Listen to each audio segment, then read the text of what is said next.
पश्चिम बंगाल की राजनीति में बड़ा भूचाल आता दिखाई दे रहा है। विधानसभा चुनाव में करारी हार के बाद तृणमूल कांग्रेस टीएमसी के भीतर शुरू हुआ असंतोष अब खुली बगावत में बदलता नजर आ रहा है। पार्टी से निष्कासित विधायक ऋतव्रत बैनर्जी ने दावा किया है कि उन्हें 59 से अधिक विधायकों का समर्थन प्राप्त है और उन्होंने विधानसभा में नेता प्रतिपक्ष पद के लिए अपनी दावेदारी पेश कर दी है।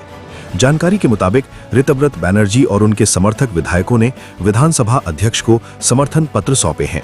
रिपोर्ट्स के अनुसार 58 से 59 विधायकों के हस्ताक्षर वाले दस्तावेज विधानसभा अध्यक्ष को दिए गए हैं, जिसमें ऋतव्रत बैनर्जी को विधायक दल का नेता बनाने की मांग की गई है। इस घटनाक्रम ने ममता बनर्जी की अगुवाई वाली टीएमसी के सामने बड़ा राजनीतिक संकट खड़ा कर दिया है।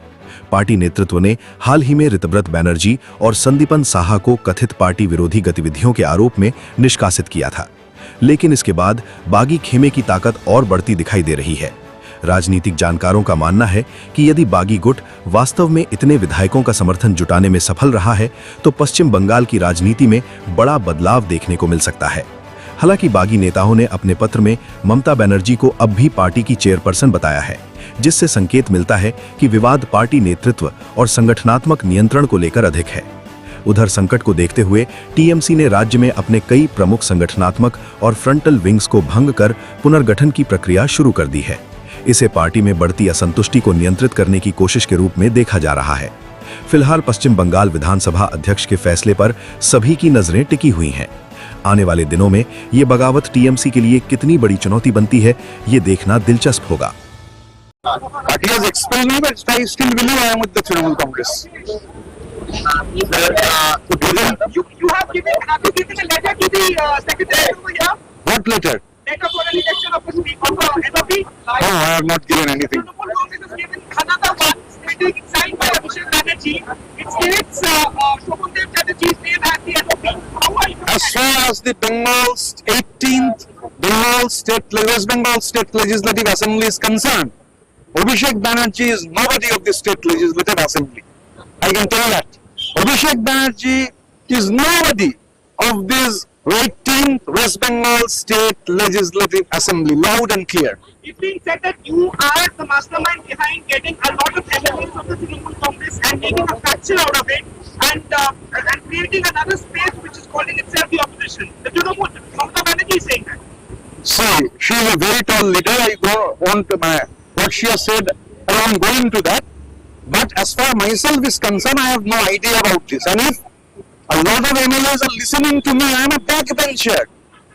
I am a backbencher, literally in every sense of the term. If so many MLAs are listening to me, then I am very, very powerful. But this has nothing to do with reality. It's devoid of reality. So I won't answer this question. There's an administrative meeting tomorrow by the Chief Minister. Will many Trinamool Congress leaders participate in that? See, as far as myself is concerned, and as far as I have talked with a number of MLAs from the district which I am elected, as far as Howrah is concerned, I know that majority of the Trinamool Congress MLAs will be attending the administrative meetings held by Honorable Chief Minister Sri Shubhendu Adhikari. देखिए, अब उसमें क्या समन्वय का कमी है, उसमें टूट हो रहा है, कौन किधर जा रहा है, तो ये तो टीएमसी पार्टी का आंतरिक मामला है। हम उसमें घुसना नहीं चाहते हैं, लेकिन ये बात आप मान करके चलिए, ये पश्चिम बंगाल का इतिहास रहा है। 1977 में कांग्रेस की सरकार जाने के बाद में दोबारा कांग्रेस की सरकार यहाँ पर आई नहीं है। 2021 में तो जीरो था कांग्रेस भी, और 2011 में ये वामफ्रंट की सरकार जाने के बाद में वो दोबारा उनका कोई खोज खबर नहीं, और 21 में उनका एक भी विधायक जीत करके नहीं गया। उसी प्रकार इतिहास को दोहराते हुए जब 2026 में टीएमसी की सरकार गई है तो उनका वापस आने का दूर दूर तक कोई संभावना नहीं है।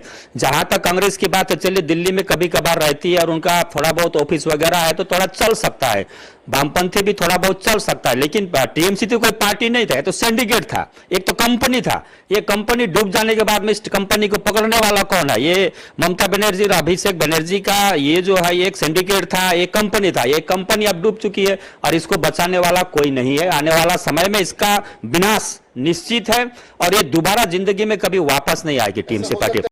टीएमसी शिवसेना जैसा इतना पुराना पार्टी, हमारे पार्टनर भी रहे और उनका विचारधारा, एक लड़ाई सब था, वो भी टूट गई।